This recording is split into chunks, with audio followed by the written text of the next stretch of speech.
की सहायता से समझाऊंगा, पूरा डिटेल में कवर कराऊंगा। इससे पिछली वीडियो में हमने सिंधु नदी तंत्र और ब्रह्मपुत्र नदी तंत्र उसे कवर कर लिया था, और आज की वीडियो में हम देखेंगे गंगा नदी तंत्र।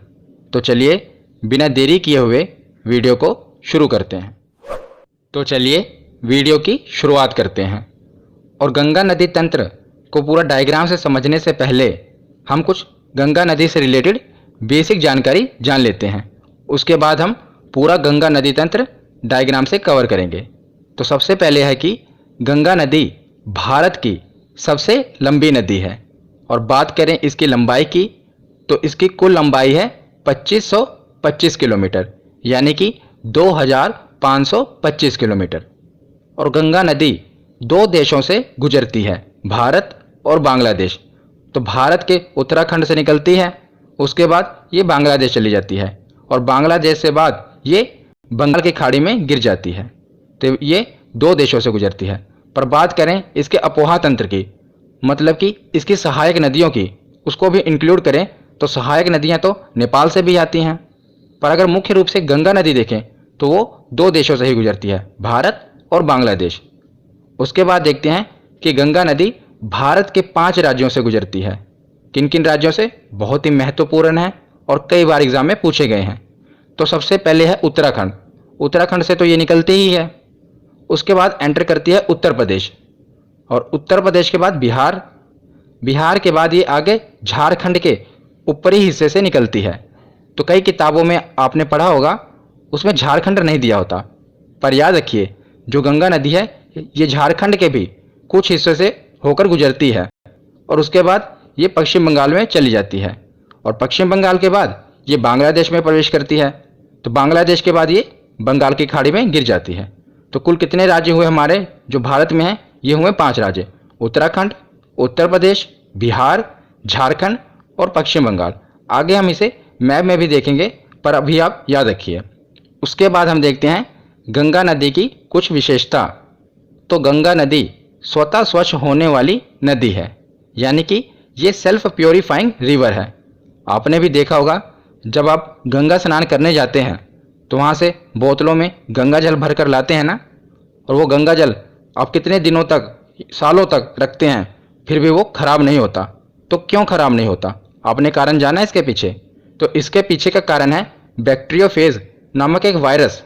तो ये बैक्टीरियोफेज नामक एक वायरस है, जिसके कारण जो गंगा नदी है इसका पानी कभी खराब नहीं होता, क्योंकि जो ये वायरस है बैक्टीरियोफेज, ये हानिकारक जो बैक्टीरिया होते हैं उनको ख़त्म कर देता है। तो जो गंगा नदी में हानिकारक बैक्टीरिया होते हैं ना, उनको बैक्टीरियोफेज नामक वायरस ख़त्म कर देता है, जिस कारण जो गंगा नदी है इसके पानी में कभी कीड़े नहीं लगते और ना ही पानी खराब होता है। याद रखिएगा, महत्वपूर्ण फैक्ट है। उसके बाद देखते हैं कि गंगा नदी को 2008 में राष्ट्रीय नदी घोषित कर दिया गया। अब ये हमारी नेशनल रिवर है गंगा नदी। कब किया गया घोषित? 2008 में। अगला फैक्ट है कि गंगा डॉल्फिन को भारत का राष्ट्रीय जलीय जीव घोषित किया गया है। तो जो गंगा में डॉल्फिन पाई जाती है उसे हमारे भारत का राष्ट्रीय जलीय जीव घोषित किया गया है, ये भी याद रखिए। तो ये हमने पढ़ी कुछ बेसिक जानकारी। अब हम देखते हैं गंगा नदी का उद्गम स्थल।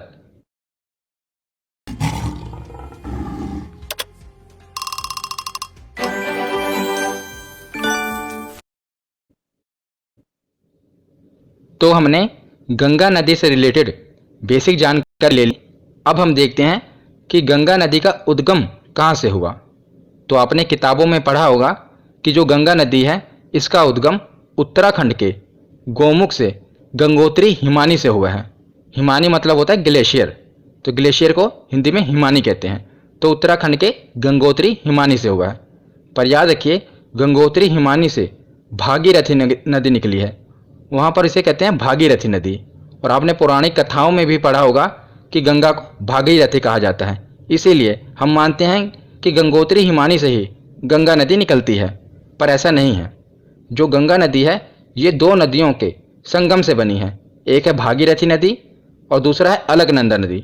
जब ये दोनों नदियाँ मिलती हैं वहीं से गंगा नदी बनी है। आप इमेज में देख रहे होंगे, यह है अलकनंदा नदी और इधर से आ रही है भागीरथी नदी। तो जहाँ ये दोनों नदियों का संगम होता है तो ये दोनों नदियाँ मिलकर गंगा नदी बनाती हैं। तो गंगा नदी जो है ये दो नदियों के संगम से बनी है। याद रखिएगा, एग्जाम में कई बार पूछा जाता है। कौन कौन सी है? एक है भागीरथी नदी और दूसरी है अलकनंदा नदी। तो ये मिलती कहाँ पर है? तो देव प्रयाग में। जो प्रयाग शब्द है इसका अर्थ होता है नदियों का संगम। तो देव प्रयाग में दोनों नदियाँ मिलती हैं, भागीरथी नदी और अलकनंदा नदी, और यहीं से आगे ये बनती है गंगा नदी। और याद रखिएगा, जो ये अलकनंदा नदी है ये किस मंदिर के तट पर है? कई बार एग्जाम में पूछा गया है। तो ये प्रसिद्ध बद्रीनाथ मंदिर के तट पर है। कौन सी नदी? अलकनंदा नदी। तो हमने ये पढ़ लिया कि दो नदियों के संगम से बनी है गंगा नदी। अब हम इसके आगे देखते हैं।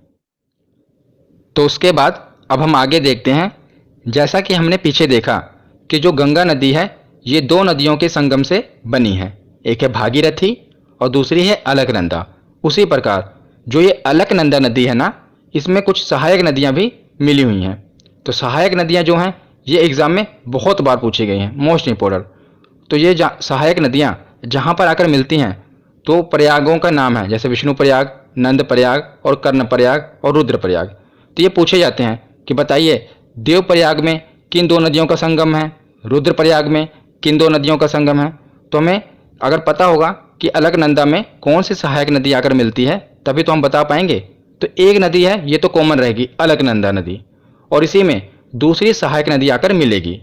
तो वही हमें पता करना है कि कौन कौन सी सहायक नदियाँ आकर अलकनंदा में मिलती हैं। तो ये नदियों का संगम इम्पोर्टेंट है, इसे हम याद कैसे करेंगे? तो इसे मैं आपको एक कथा की सहायता से याद कराऊंगा। पुरानी कथा की सहायता से हमारी काम की है, जिससे हम इसे याद रख पाएंगे। आपने पुरानी कथा सुनी होगी कि गंगा नदी का धरती पर अवतरण कैसे हुआ। आपने पुराने सीरियल भी देखे होंगे धार्मिक, उसमें भी बताया गया है। अगर नहीं भी देखे तो कोई बात नहीं, ये हमारी काम की कथा है, इसे हम इसे याद रख पाएंगे, इसलिए सुनिए। तो धरती पर जो गंगा नदी का अवतरण हुआ था, मतलब माँ गंगा धरती पर कैसे आई थी? तो पुरानी कथाओं की मान्यता अनुसार जो गंगा नदी है ये भगवान विष्णु के चरणों से निकली हैं।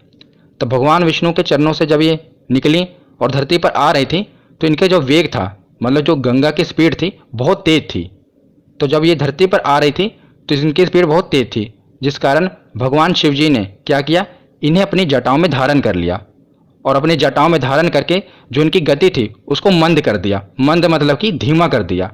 और उसके बाद जब धीमी हो गई इनकी गति जो थी, इनका वेग था वो एकदम धीमा हो गया। उसके बाद उन्होंने अपनी जटा से इनको निकाला, तब ये धरती पर अवतरित हुई। ये पुरानी कथाओं की मान्यता है। मैं आपको इसको क्यों बता रहा हूँ? क्योंकि इससे हम इसे याद रख पाएंगे। क्योंकि सबसे पहले गंगा नदी कहाँ से निकली? तो भगवान विष्णु के चरणों से। तो चरणों की धूल से याद रखना है, तो धौली गंगा। और धौली गंगा जहाँ अलकनंदा से मिलती हैं उसे विष्णु प्रयाग कहते हैं। तो इसीलिए मैंने आपको कथा सुनाई कि भगवान विष्णु के चरणों की धूल से निकली हैं, तो इसीलिए ये विष्णु प्रयाग याद रखेंगे। तो धौली गंगा जहाँ अलकनंदा में मिलती है उसे विष्णु प्रयाग कहते हैं। और दूसरा मैंने आपको बताया कि फिर जब वेग ज़्यादा था तो भगवान भोलेनाथ ने अपनी जटाओं में धारण कर लिया, तो वेग मंद पड़ गया। तो केदारनाथ मंदिर से एक नदी निकलती है, मंदाकिनी नदी। तो मंदाकिनी, इसे मंद से आप याद रखेंगे कि इसकी गति को भगवान भोलेनाथ ने मंद कर दिया था। और ये मिलती कहाँ पर है? तो रुद्र प्रयाग में। भगवान भोलेनाथ को रुद्र भी कहते हैं ना, तो रुद्र प्रयाग में मिलती है। तो इस कहानी से आपने ये दोनों नदियों को याद रख लिया। एक है धौली गंगा जो भगवान विष्णु के चरणों के धूल से निकलती है, इसीलिए ये विष्णु प्रयाग में आके मिलती है। और दूसरी है मंदाकिनी नदी जो भगवान केदारनाथ के मंदिर से निकलती है, भगवान भोलेनाथ के मंदिर से, और मिलती कहाँ पर है? रुद्रप्रयाग।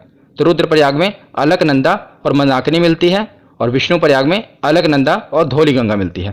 पहले आप इसे डायग्राम में देख लीजिए, उसके बाद मैं दोबारा आपको बता दूंगा। तो ये दो नदियाँ हो गई।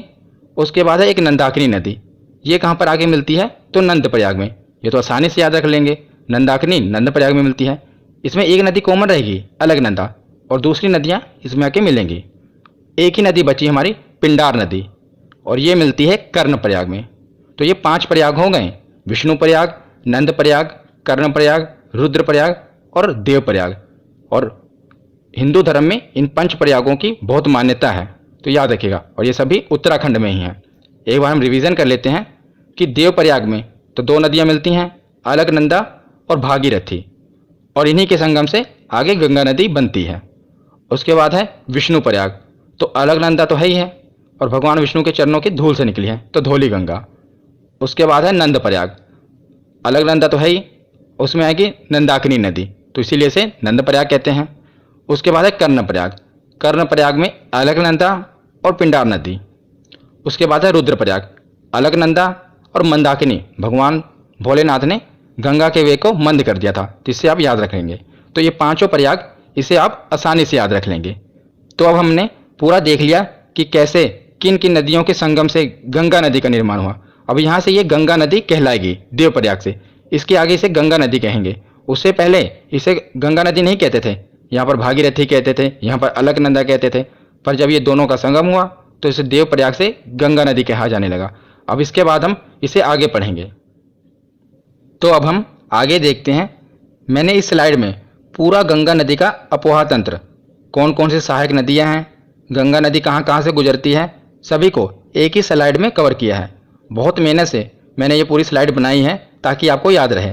और मेरी मेहनत तभी सफल होगी जब आप ध्यान से सुनेंगे और आपको समझ आएगा, और एग्ज़ाम में आपका क्वेश्चन गलत नहीं होगा जब इससे पूछा जाए, तभी मेरी मेहनत सफल होगी। तो चलिए ध्यान से सुनिए। तो सबसे पहले आपको क्या करना है, पूरा डायग्राम, आप घबराइए मत, मैं आपको समझाऊंगा, पूरा डायग्राम आपको समझाऊंगा।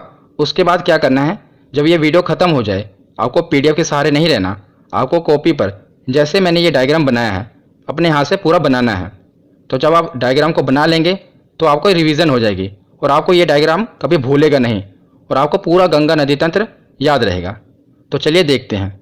तो जैसा कि पीछे मैंने आपको बता दिया था, कहाँ तक, देवप्रयाग तक, कि दो नदियों का संगम हुआ था, उसकी सहायक नदियाँ भी मैंने आपको बता दी थी। तो देवप्रयाग के बाद ये गंगा नदी बनी। तो उसके बाद अब यहाँ से हम आगे देखेंगे, आगे पूरा कंटिन्यू करेंगे। तो देवप्रयाग के बाद क्या होता है कि जो गंगा नदी है आगे जाती है और हरिद्वार में, हरिद्वार इंपॉर्टेंट है। हरिद्वार आप गए भी होंगे गंगा स्नान करने। तो हरिद्वार क्यों इंपॉर्टेंट है कि सबसे पहले गंगा नदी जो है कहाँ पर मैदानी क्षेत्र में प्रवेश करती है, एग्जाम में पूछा जाता है। तो हरिद्वार में। इससे पहले क्या था, ये उत्तराखंड में पूरा पहाड़ी इलाका था, तो वहाँ से पर्वतों से, पहाड़ों से निकल रही थी। पर सबसे पहले ये मैदानी भाग में कहाँ प्रवेश करती है, तो ये हरिद्वार में सबसे पहले गंगा नदी मैदानी क्षेत्र में प्रवेश करती है। एग्जाम में पूछा जाता है, याद रखिएगा। या आगे मैं आपको बताऊंगा, अभी बस आप सुनते रहिए, आगे मैंने पीडीएफ में कवर किया है। तो बस इतना आप सुनिए कि सबसे पहले मैदानी भाग में ये कहाँ पर प्रवेश करती है गंगा नदी, तो हरिद्वार में। तो हरिद्वार तक हमने पूरा उत्तराखंड, ये पूरा ऊपर भी उत्तराखंड ही था, तो हरिद्वार तक हमने पूरा उत्तराखंड कवर कर लिया। इसके बाद क्या हुआ, जो गंगा नदी है आगे उत्तर प्रदेश में एंटर करती है, ये आप लाइन देख रहे हैं, यहाँ तक उत्तराखंड है। उसके बाद ये उत्तर प्रदेश में प्रवेश करती है। अब हम यहाँ देखते हैं, तो ये उत्तर प्रदेश में प्रवेश करती है। तो सबसे पहले उत्तराखंड से एक नदी निकलती है रामगंगा, ऊपर से आती है, और कन्नौज में, जो कि उत्तर प्रदेश में है, कन्नौज में ये गंगा नदी में आकर मिल जाती है। तो इसका संगम होता है रामगंगा का कन्नौज में, उत्तर प्रदेश में। तो पूछा जाता है कि सबसे पहली गंगा नदी की सहायक नदी कौन सी है, तो याद रखिएगा यह है रामगंगा। रामगंगा गंगा नदी की सबसे पहली सहायक नदी है। उससे पहले ये जो नदियाँ थीं, ये भले ही गंगा नदी की सहायक नदी थी, पर उस समय तक गंगा नदी का नाम गंगा नहीं था, ये भागीरथी और अलकनंदा कहला रही थी। पर देवप्रयाग के बाद इसका नाम गंगा पड़ा, और उसके बाद फिर सबसे पहले यही सहायक नदी आई, रामगंगा। इसीलिए याद रखिएगा रामगंगा इसकी सबसे पहली सहायक नदी है। और ये भी याद रखिएगा कि एग्जाम में ये पूछा जाता है कि ये दाईं ओर से आ रही है या बाईं ओर से, तो ये आप क्लियर रखिएगा। गंगा नदी ऐसे आ रही है ना, इस तरफ जा रही है, तो दाईं ओर कौन सा होगा, तो ये होगा दाईं ओर, और ऊपर होगा बाईं ओर। याद रखिएगा ये राइट साइड है और ये लेफ्ट साइड है, आप अपने हिसाब से देखिएगा, ठीक है ना। तो कन्नौज में कौन सी नदी मिल रही है, रामगंगा नदी, और ये कहाँ से आ रही है, उत्तराखंड से, और ये गंगा नदी की सबसे पहली सहायक नदी है। तो उसके बाद क्या होता है, कन्नौज के बाद आगे गंगा नदी जाती है प्रयागराज में। प्रयागराज जिससे पहले इलाहाबाद कहा जाता था, और यहीं पर गंगा, जमुना और सरस्वती तीन नदियों का संगम होता है। कहाँ पर, प्रयागराज में। पर जो सरस्वती नदी है वो विलुप्त हो चुकी है, मतलब कि वो भूमिगत है, ऊपर नहीं दिखती। पर जो यमुना नदी है ये हम देखते हैं। तो यमुना नदी कहाँ से निकलती है, तो हमने देखा था गंगोत्री हिमानी, यहाँ से निकली थी भागीरथी नदी, उसी के बगल है यमुनोत्री हिमानी। तो उत्तराखंड के बंदरपूंछ में यमुनोत्री हिमनद से, हिमनद मतलब क्या होता है, मैंने आपको बताया था ग्लेशियर, इसी को हिमानी भी कहते हैं। तो यमुनोत्री हिमानी से निकलती है यमुना नदी। आसान है कि यमुनोत्री हिमानी से निकल रही है तो यमुना नदी है। तो गंगा नदी के समानांतर ये बहती हुई आती है, और क्या करती है, प्रयागराज में आकर गंगा नदी से मिल जाती है। और यमुना नदी को याद रखेगा कालिंदी नदी भी कहते हैं। एग्जाम में पूछा गया था कि किस नदी का अन्य नाम कालिंदी है, तो यमुना नदी को ही कालिंदी नदी कहा जाता है। आगे ये सब फैक्ट मैं आपको पीडीएफ में दोबारा बताऊंगा, अभी हम रिवीजन करेंगे, पर अभी आप बस सुनते रहिए। तो यमुना नदी को कालिंदी नदी भी कहते हैं। और ये निकलती कहाँ से है, तो यमुनोत्री हिमनद से निकलती है।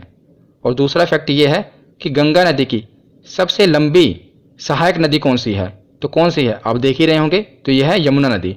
ये सबसे लंबी सहायक नदी है गंगा नदी की। और आगे बढ़ने से पहले, गंगा नदी के आगे बढ़ने से पहले हम कुछ यमुना नदी के भी सहायक नदियां देख लेते हैं जो कि इम्पोर्टेंट हैं। तो यमुना नदी में सबसे पहले सहायक नदी आकर मिलती है चंबल, जो कि इंदौर से निकलती है। इंदौर कहाँ के, मध्य प्रदेश से। तो चंबल नदी आकर इसमें मिल जाती है। और चंबल नदी से याद रखना कि जो घड़ियाल हैं ये चंबल नदी में पाए जाते हैं। ये एक एग्जाम में पूछा गया था कि घड़ियाल किस नदी में पाए जाते हैं, तो याद रखिएगा चंबल नदी में घड़ियाल पाए जाते हैं। ये मगरमच्छ की तरह ही होते हैं घड़ियाल। तो ये चंबल नदी कहाँ से निकलती है, मध्य प्रदेश के इंदौर से, और यहाँ ऊपर आके यमुना नदी में मिल जाती है। और ये भी याद रखना कि जो ये चंबल नदी है ये यमुना नदी की सबसे बड़ी सहायक नदी है। जिस प्रकार यमुना नदी गंगा नदी की सबसे बड़ी सहायक नदी है, उसी प्रकार चंबल नदी यमुना नदी की सबसे बड़ी सहायक नदी है।